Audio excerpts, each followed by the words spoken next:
All right, guys, welcome to a brand new episode of the Heart and Hustle podcast. I'm incredibly excited to give an amazing introduction to Kyle Carter. Now, Kyle Carter is the CEO of NAMI Philly. Now, if you've never heard of NAMI, it is the National Alliance on Mental Illness.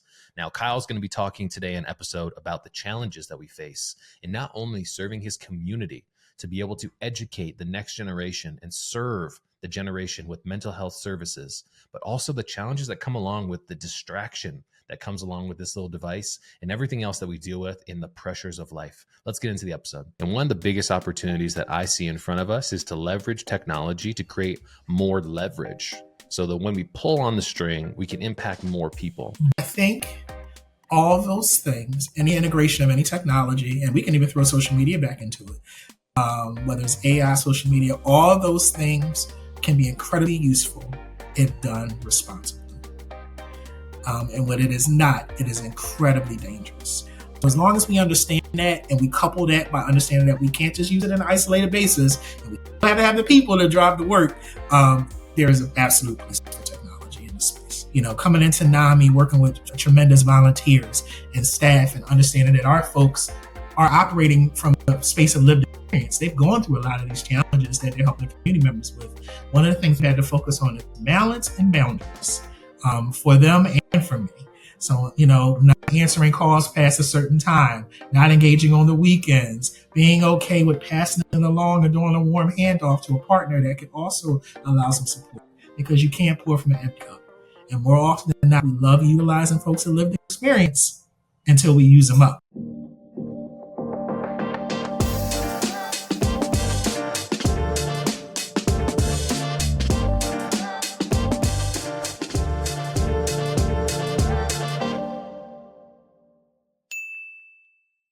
All right, guys, welcome back to another episode of the podcast. Now, I'm incredibly excited because I have an amazing guest with me here today named Kyle Carter. Now, Kyle is the executive director for the National Alliance on Mental Illness in Philadelphia, NAMI Philly. Kyle, welcome to the show, man. Thank you so much. Pleasure to be here. Kyle, I want to ask you a simple question, man, to kind of get started. What's going on with the mental health in our communities? What's happening out there? Oh, that is a broad question. What is going on? From my perspective, I think we're existing in a generation right now where there is a lot of awareness, more awareness than I think has ever been present in any previous generation. A lot of empathy present, but more education needs to be coupled with that. A lot of self-diagnosis, but not a lot of, I think, comfort with actually doing the due diligence, doing the education, and trusting folks that have put in work for hundreds of years to understand the way that the mind and the body works. So, you know, there's some positive things, but there needs to be some education coupled with things. But we're in a much better place than we used to be. I think we are in a better place than we used to be. The one thing that I truly worry about is the confusion for popularity versus authority. Now, when you talk about self-diagnosis as an example, I know that there's a lot of people in younger generations and in all generations in common that often looked at things like social media to get information about their mental health. Maybe somebody shares a story, talks about how they're anxious, talks about how they're depressed, and they create a relatability with people. How do you think that the digital age is kind of affecting that self-diagnosis, if you will? I think more often than not, and this is Kyle's personal opinion, so I like to always make sure that that's clear, that sometimes we look to social media and not having an actual person present in front of us, real affirmation of what we already wanted to believe. So not necessarily having to do that work, but really doing that deep dive, talking with someone, again, that's educated and skilled and is a thought leader in the space, but, you know, looking to someone that has no real connection to affirm what we already want to believe. So we want to believe that we have X, Y, and Z. We look for affirmation in that space as opposed to, you know, sometimes doing a bit of a deeper dive and being more intentional about doing the work. With the prevalence of social media being accessible to so many, how does an organization like NAMI try and produce education that helps people go to a trusted source rather than just looking to somebody who they're following on social media? Have you guys thought about that strategy? Absolutely. And that's one of the things, you know, I'm a year and 5 months in, and one of the things I'm most proud of is our expansion into social media space, really using LinkedIn, Facebook, Instagram to promote what we do, what our mission is, why we do it, and to try to be as inclusive and equitable as possible to get the information out to everyone that needs it. So I think the intentionality behind that and just trying to educate as many people as possible. And hopefully point people in the right direction. We do articles, we partner with folks, we partner with educational institutions that are, again, doing the work and have information that's empirically and data driven. Just try to just do the connections whenever we can. But I think we meet people where we are. We utilize social media to its highest capacity. We try to align it and ensure that it's with our mission. And that's as best as we can do at this point. Let's rewind a little bit and let everybody kind of get a better understanding about the National Alliance Against Mental Illness. So let's talk about kind of what NAMI is and talk about your involvement and how you got involved in the organization in the first place. So NAMI, National Alliance of Mental Illness. I've been in the role for about a year and 5 months as the Chief Executive Officer for NAMI Philly. Previous to that, the city of Philadelphia in leadership. I've been a clinician, a professor of psychology. I've run a number of youth serving and intellectual disability programs. So I've always kind of been in the mental health, behavioral health space. But NAMI itself, largest grassroots nonprofit in the country, 600 affiliates, and we're one of which we have multiple other affiliates in the area, such as NAMI Mainline, Montgomery County, Chester County, Bucks County as well. And really our work is rooted in removing the stigma around mental illness. There's so many stigmas that are culturally based, gender based, all those things. So we're removing it and really pushing people in the direction of getting help, whatever that help might look like for you. So our programming really is steeped in education, training, and advocacy. So we have probably about 15 plus programs at this point. We have really taken off over the past year or so, and we have college-based programming with a number of colleges around the city that's taking advantage of our composition and our supports and our thought leadership to help deliver behavioral health and mental health resources to colleges. We have youth service programming. So we have mentoring programming. We have programming. We allow youth to navigate the behavioral health space, and we serve as an advocate. And then we have our multiple support groups. And then we have our staple programming, so our peer-to-peer, family-to-family, where we really help families and caregivers navigate through the behavioral health space and have, provide a space where we understand what you're going through. Here are some skills that help you kind of get through. Kyle, when I was growing up, I grew up in a biracial household. My father is Black, my mom is white, and I saw in which the ways that both of my family cultures approach the topic of mental health. For my father's side, the African-American side, it was often stigmatized. We use stories about like, oh, that's just how your uncle is, or that's how your family member is. And yeah, they drink a lot, but they've gone through a lot of stuff in the past, seeing substance abuse and other types of, I would say, aids that we use to kind of treat some mental health illnesses and some other stressors that were in our lives. How did you grow up when it came to mental health? Did your family culture accept mental health with the passion of going in and doing all the things that you just talked about? Was that part of your upbringing, or was that something you had to explore on your own?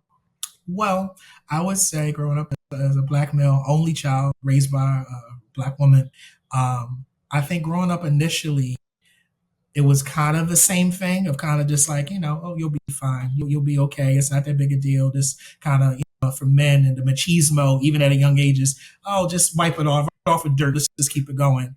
Until about 12, my mother was diagnosed with clinical depression.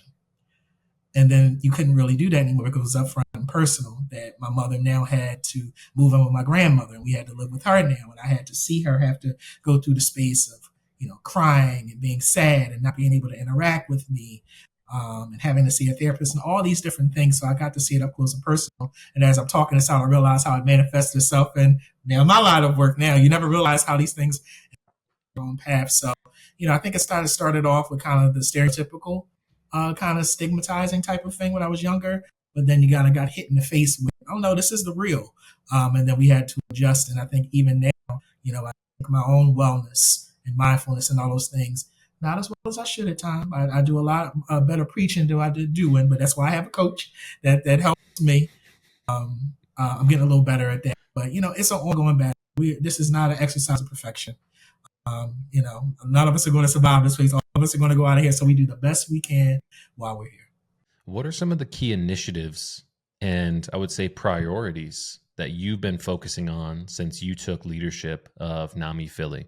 Like, what are some of the things that you kind of focused on when you took the reign and said, these are the type of things that I want to impact? Here are low-hanging fruits. What kind of stuff have you been talking about, focusing on? Because over the last year and a half, like you said, you've had tremendous growth in the impact that you guys have been making. So what have you been focusing on?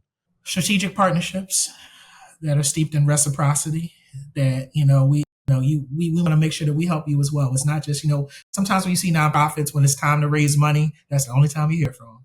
And then after that, oh, what are you guys doing with the money? What are you guys doing throughout the year? So being intentional with the way that we reach out to all of our stakeholders, whether it's volunteers, whether it's the community members we serve, whether it's our partners, being intentional about what it looks like. So utilizing our platform, utilizing a very strategic mailing lists and all these different things to make sure people know this is exactly what we're doing.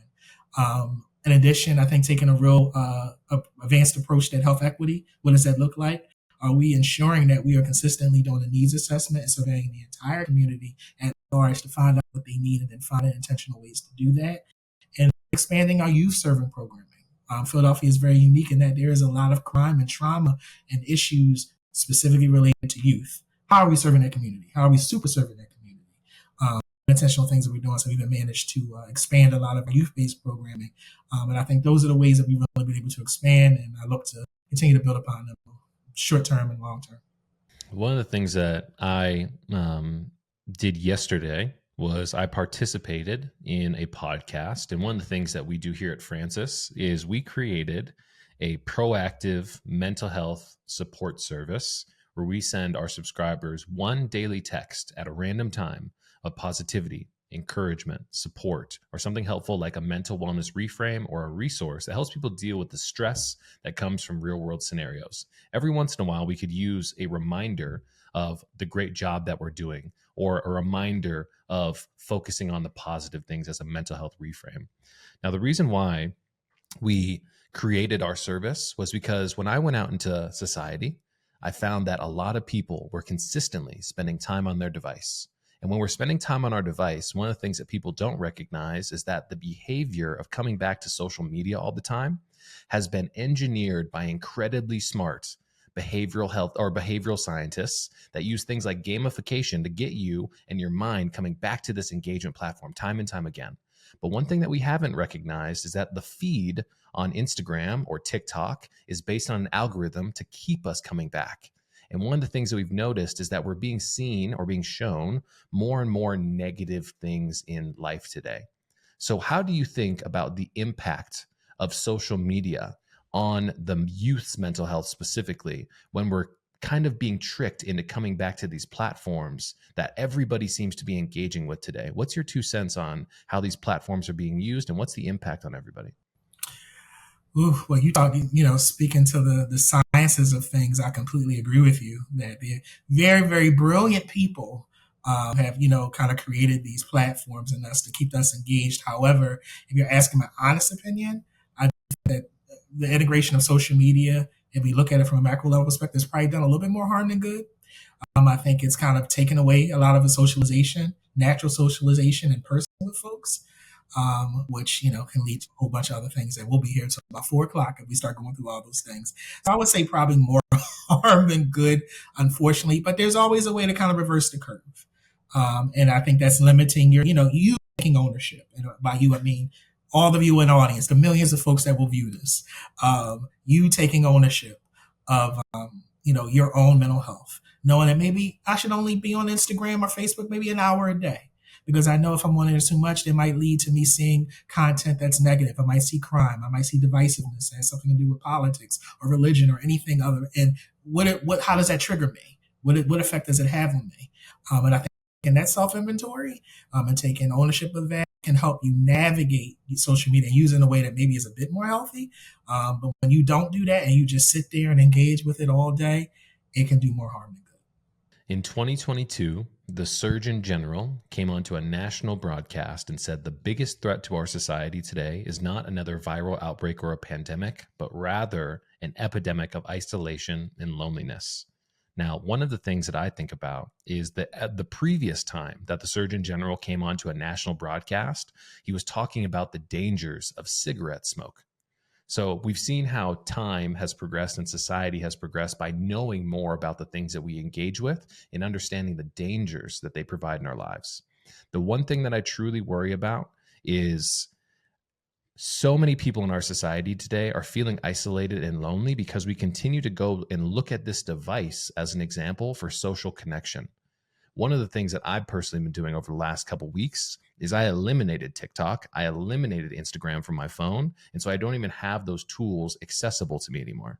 Now, something that's really interesting that kind of triggered this was the amount of screen time that the average person is spending on their device. The average 18-year-old today is spending 9 hours a day on their device behind their screen. Now, if you extrapolate that out for the rest of their life, there's a tool called Lifetime Screen Time Calculator. You put in your age, you put in your average screen time, and it extrapolates it out for the rest of your life. That 18-year-old who spends 9 hours a day on their device will spend 24 years of their lifetime behind a screen. What do you think about that statistic? I think the Surgeon General probably had it right. That, that is a very again, it laughs in the face of socialization, traditional socialization, again, the isolation, which can lead to this negative things. We understand that depression, all those different things, which can lead to self-harm, all those things. So when I hear that, I'm like, oh my Lord, that is so much time that could be utilized. And again, I utilize social media myself in my personal life. I am on Instagram often. But there has to be a way in which you can find balance. Everything in life, in my opinion, is balance. Find balance in eating, find balance in exercising, indulging. And social media is just another space in which you should find some degree of balance. Otherwise, you'll be on there for 24 years, like you just mentioned. One of the things that I think about sitting across the table from an amazing leader like you is, in order to inspire others to find themselves in the mission of educating people about their mental health, of the mission of NAMI, you have to be able to inspire the people who are coming into the organization, build ownership, a sense of accountability towards serving the community. So let's kind of talk about your innovative thought, if you will, when it comes to leadership. One of the things that I shared in our previous conversation, you and I kind of got pumped about this, was Gary Vaynerchuk's book, 12 and a half, which is all about the soft skills, right? Let's talk a little bit about the soft skills, why you think there's so much awareness, use that word intentionally a little bit earlier, around the soft skills, and why do you think they're so important from a leader's perspective in today's world? When I think about soft skills and leadership effectiveness, leadership is where it's not really complex, but the application of it can be perceived as complex. Having emotional intelligence is something that, to me, by the grace of God, comes naturally. Being able to understand my staff, understand the stakeholders, and understand, maybe this is a Friday where you need to take a couple hours early. Or maybe we need to have this conversation. Maybe we don't need to have this conversation today. All those little, anecdotal things that may not come naturally, but then those things may not come naturally to some folks. So it's just the gray area, I think, is how folks are really effective leaders that I've seen really perform at the high level. Those are the areas in which they can be really successful, just navigating those gray areas. So, coming into NAMI, working with tremendous volunteers and staff, and understanding that our folks are operating from a space of lived experience. They've gone through a lot of these challenges that they're helping community members with.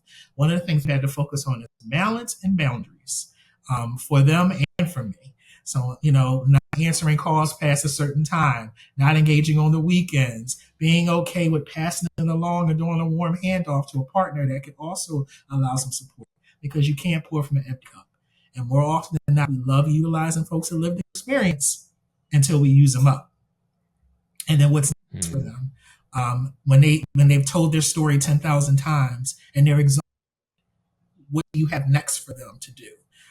So one of the things I've integrated in is understand, what are you outside of this isolated experience? You've had mental health challenges, but where do you want to be in 5 years? How can I help you get there?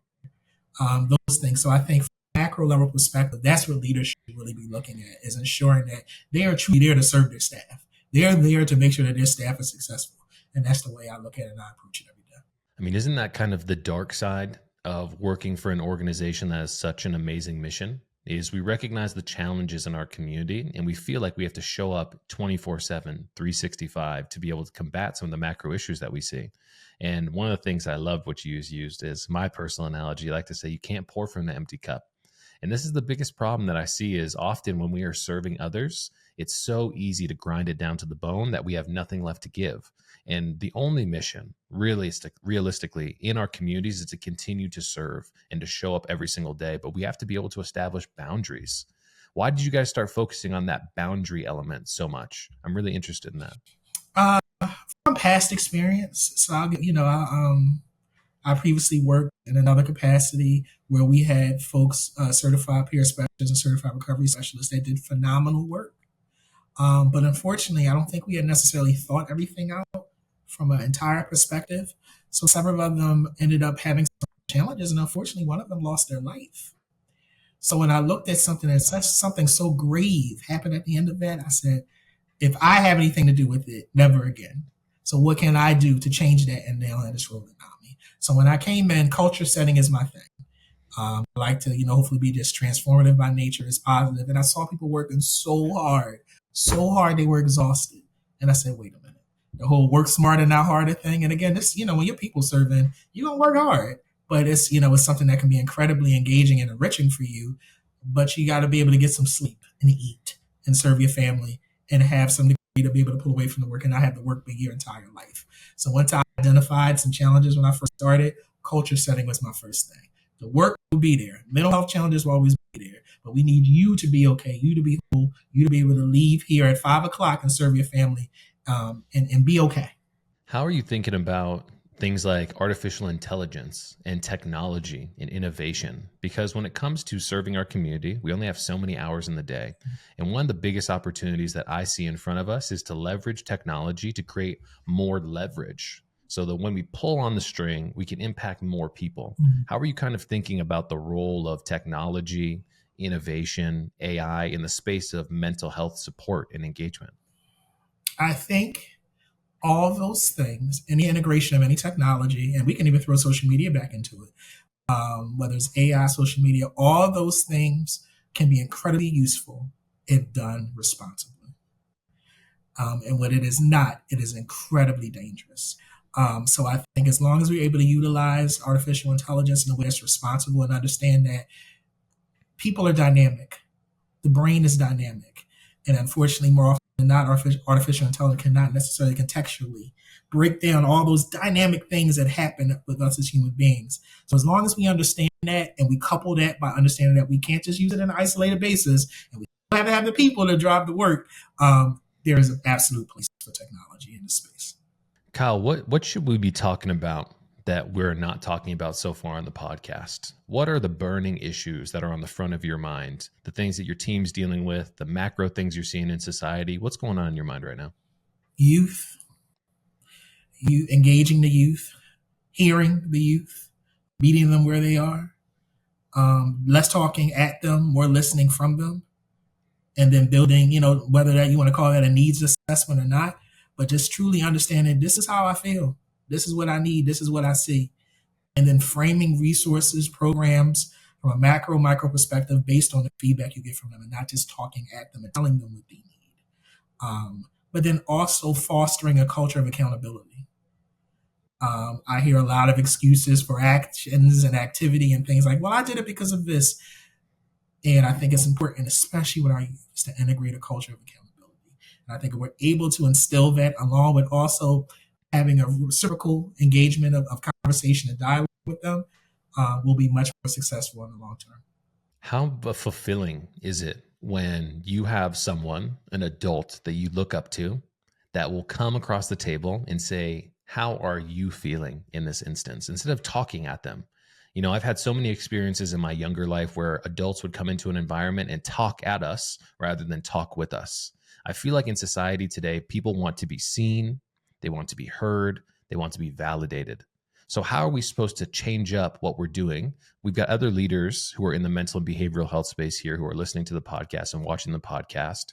How are we supposed to do things differently? What are some of the changes that we need to make in order to accomplish that? Understanding the brilliance that that sits inside of our youth. I have had the opportunity to work with youth from the early intervention age of 2 up to adults of 36. And one of the things that I started to do when I was working with 2 to 5-year-olds is just have conversations with them, even when you think that maybe their ability to grow and develop and have these coaching conversations may not be there.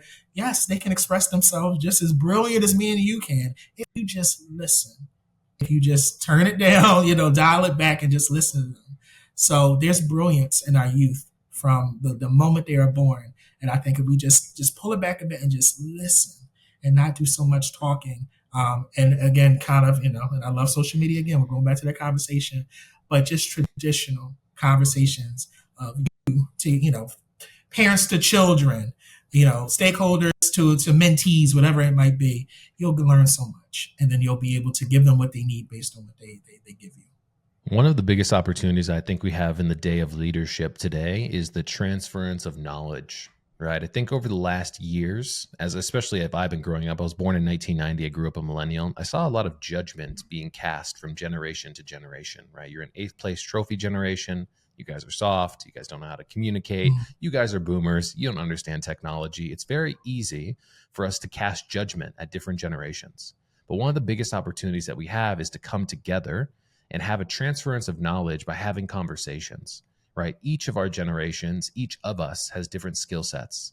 And when we put ourselves on a level playing field, we have the ability to have open conversations, we can share ideas, and we can make a bigger impact. And when it comes to combating something as important as mental health and destigmatizing the conversations like we're having right now, it is so important for us to be able to sit in the same room together and with an open and honest heart, look to understand rather than judge. And I feel like that's one of the biggest opportunities. And that's why I look up to leaders like you, Kyle, because you're really speaking what you do. You're preaching what you are walking the walk, if that makes sense.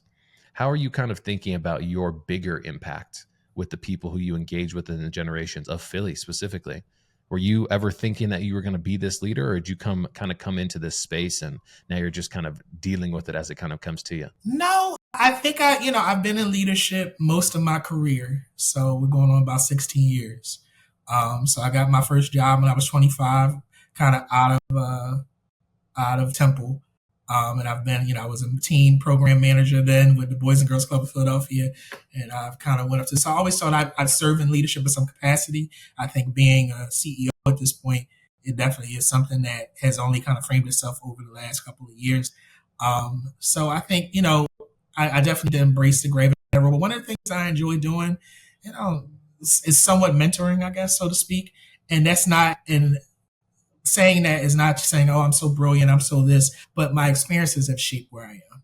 And I like to share those experiences. And then you take them as you do, you frame them as, are most appropriate for you. So whatever space I'm in which I can just share my experience, education is the key. And I consider that some degree of education. It's the education of Kyle.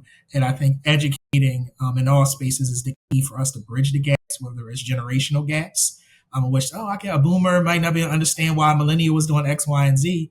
But a lot of times, if contextually you understand what framed why a boomer might have done with it, and a millennial might like a little Uzi as opposed to maybe back in the 90s when it was Onyx and all, and Naughty by Nature and more traditional hip hop.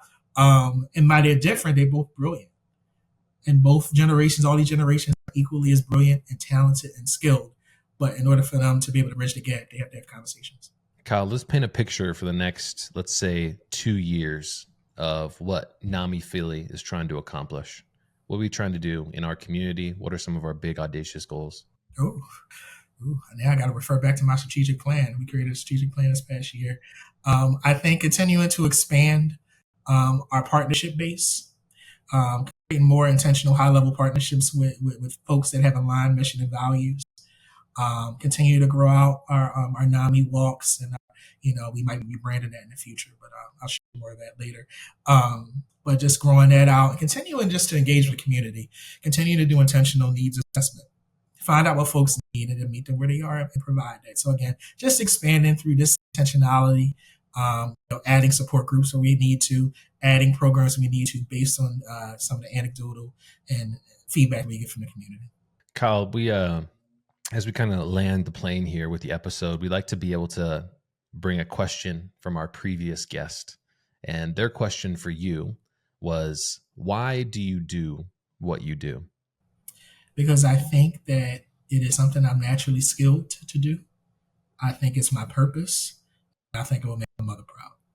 Well, I know that your mother is proud of all the impact that you've had, man. I mean, you showing up as a leader who's helping people establish those boundaries, advocating for the generations that continue to come behind us, and making an impact and being able to share in this space together. where we can have an honest and open conversation about the things that we're prioritizing, the importance of mental health, the duality of this little device that everybody carries around with them, I feel like has been an amazing conversation today. And I just want to say, for everybody who's tuning in, watching, and listening, man, I really appreciate you joining the show. Seriously. Thank you for the opportunity. God bless you for what you do. Absolutely. Guys, that's a wrap.